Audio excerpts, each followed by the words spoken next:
Hello, I'm back. New avatar though, honestly I'm still refining this one. Hope you all like it, and if you're new here, welcome to Mine Mind.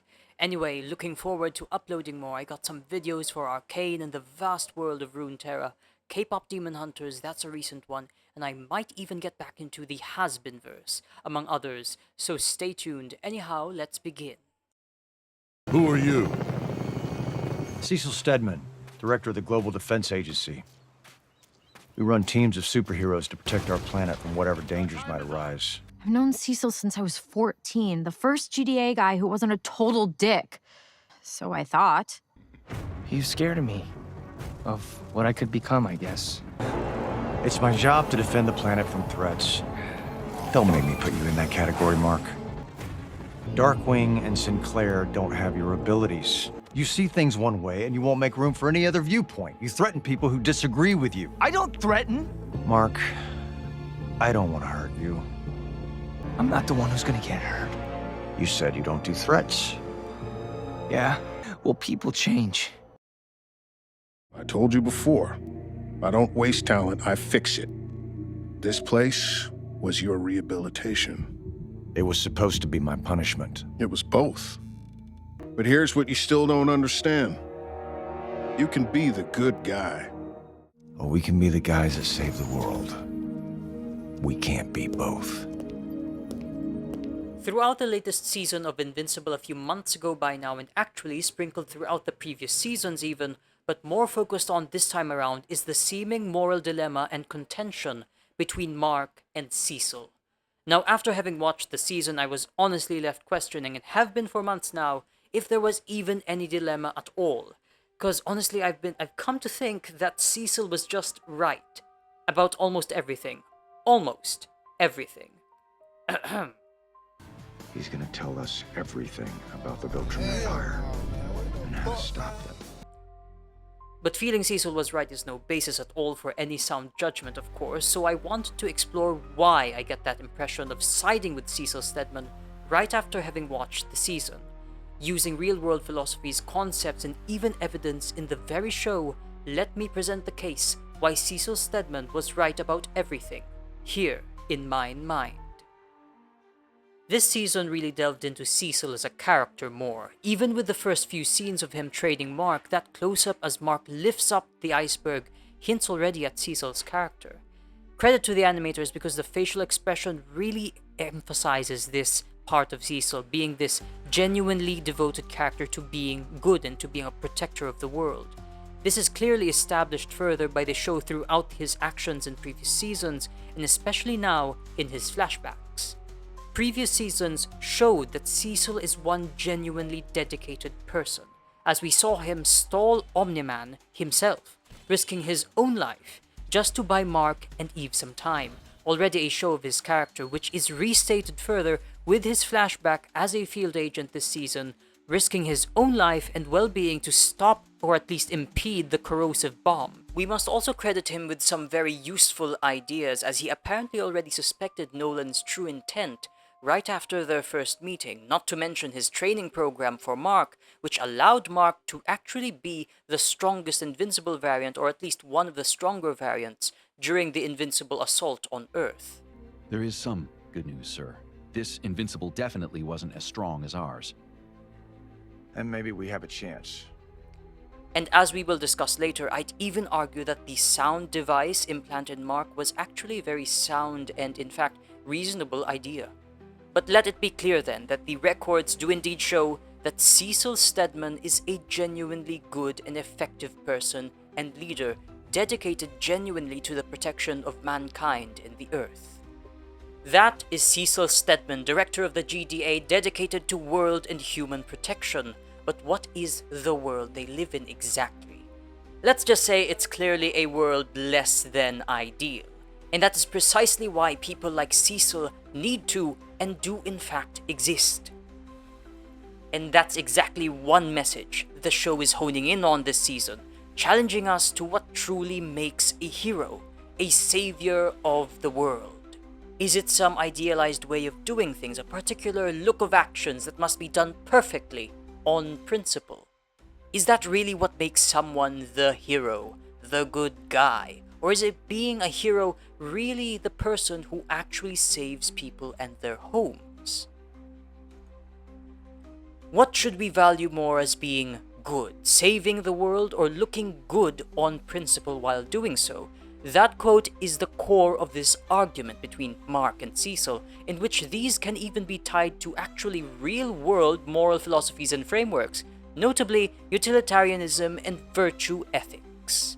I'm sure most people are familiar with utilitarianism, essentially a moral framework and philosophy that determines good or what is most good, to be that which maximizes an outcome or conclusion for the benefit of someone. In this case, humans, our society, generally. And this is tied to the general fundamental concepts underlying humanity in what it values. What do we value? Which are survival and well-being, to put simply, and which, of course, we tie then to each other as fellow humans since we are a social species. Essentially saying, what is good but for the benefit of the people?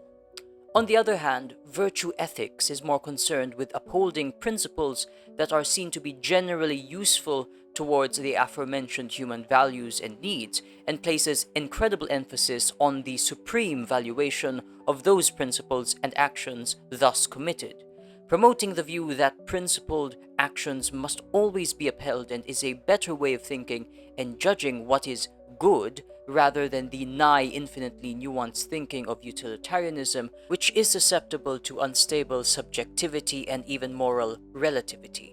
Respectively, Cecile and Mark present their arguments throughout the season. Cecile, being a utilitarian, argues that all that he does, and evidently so, is for the benefit of mankind, and that the seemingly horrible things he allows or does are in fact just.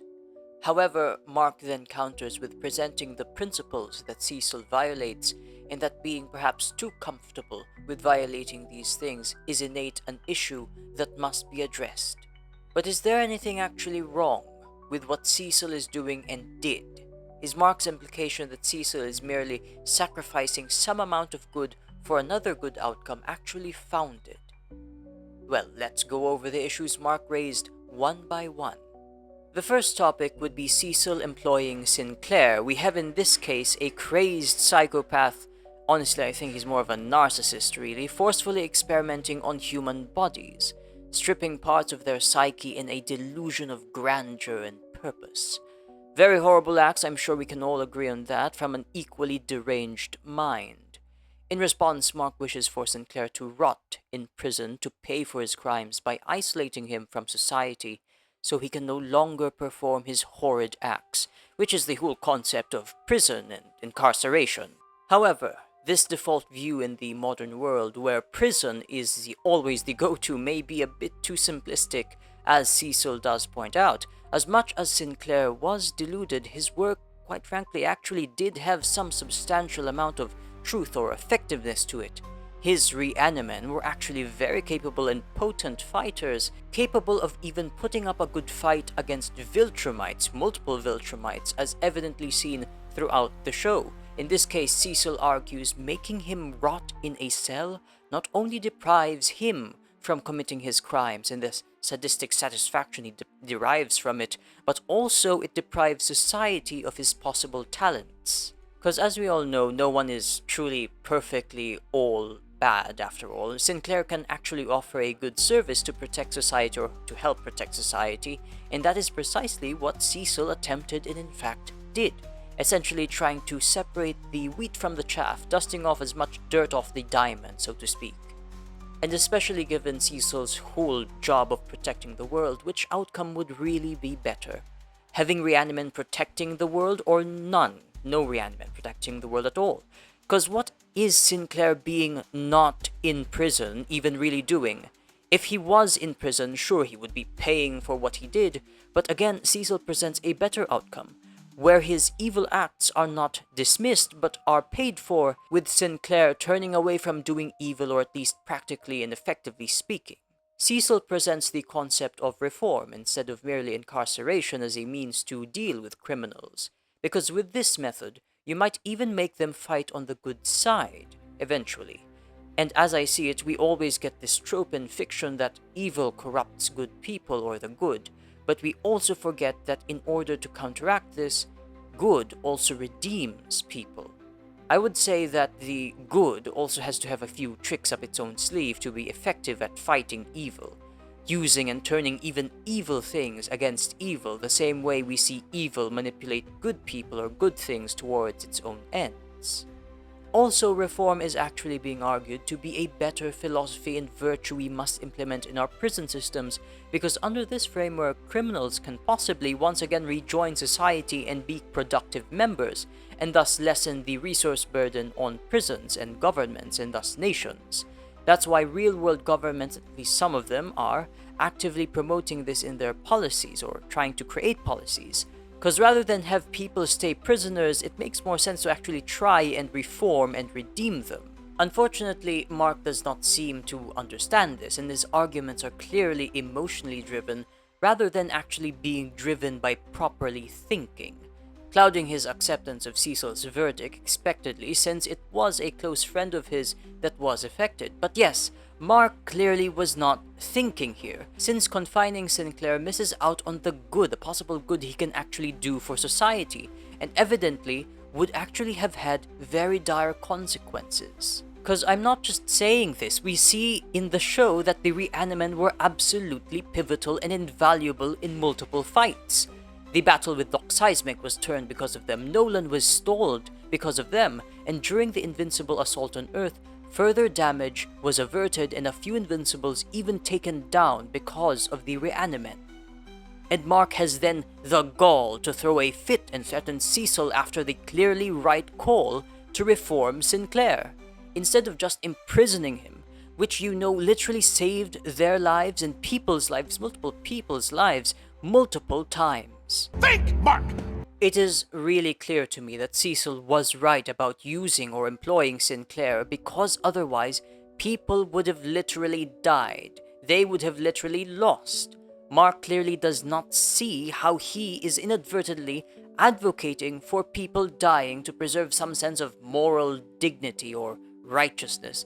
At that point, who is really saving the world and saving lives? And who is actively, though naively I might add, and ignorantly so, bringing it to ruin?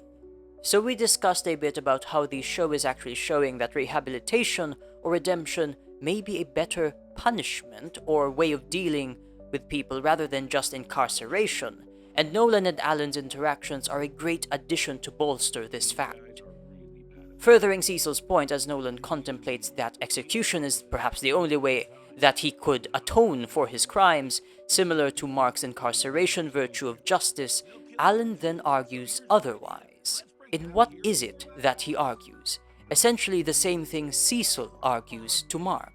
Alan argues that Omni-Man, having realized his mistake, and so now having the potential to do good, should instead focus on rehabilitating and redeeming himself by beginning to do good, arguing similar concepts to what Cecile was telling Mark.